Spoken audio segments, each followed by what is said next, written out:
Harvey Firestone, who was a tire magnate 100 years ago, Firestone tires during the explosion in cars 100 years ago, he wrote about this in his biography. He was like, every rich person he knows, once they get money, buys a house that is way too big than they need. Not only bigger than they need, bigger than they want.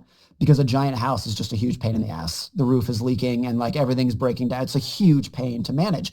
So he wrote in his biography, he was like, why do we do this? And he was like, he did it too. He's like, I bought a house that is way bigger than I want. And it's a pain, it's a burden, but we all do it.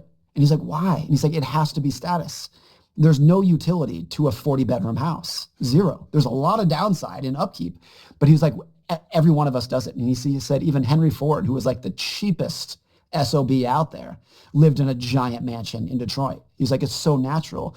And he was like, it's just because we want to show other people. It's not utility. It's not making our lives better. It's actually making our life worse. But we have this evolutionary desire to show people that we've made it. That's the calling card. But if it's hardwired, then is there much we can do about it? I think it's true that virtually everyone who I really admire in life, by and large, they're not hugely successful people that you've heard of. They're just people who I've met, and they're ordinary people with ordinary jobs. And I'm like, man, you seem like you've got it all figured out. They took themselves out of the system that they were supposed to be in. And they're like, I'm just going to go figure out my own way. And there's a really interesting story. A guy named Chuck Feeney. He started a company called DFS, the duty-free stores in airports. Mm-hmm. He made, I think, at the peak of his wealth, he was worth about $9 billion. And this was like in the 90s when that was a lot of money. Still is a lot of money. But the well-known part of Chuck Feeney is that despite that wealth, he lived like an ordinary person. He lived in a one-bedroom apartment. He flew coach. He drove like a small, like a normal car, lived like a normal guy. And some people criticize that from that. He gave all of his money to charity. He gave $9 billion away, lived like a monk himself. The less known part of Chuck Feeney that I think is more important is that when he first got wealth, he became wealthy in the 1980s, he lived the life of a billionaire. He had a fleet of private jets. He had mansions all over the world. He had a yacht. And after doing it for a couple of years, he was like, I don't like any of this. He's like, I like being an ordinary, simple person.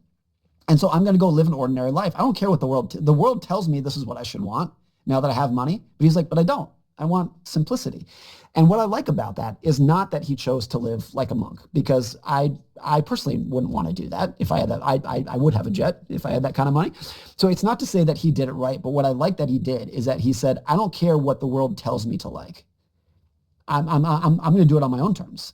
And that's true independence. That's true status. That's true status too. He's like, I don't care. That's the ultimate definition of FU money.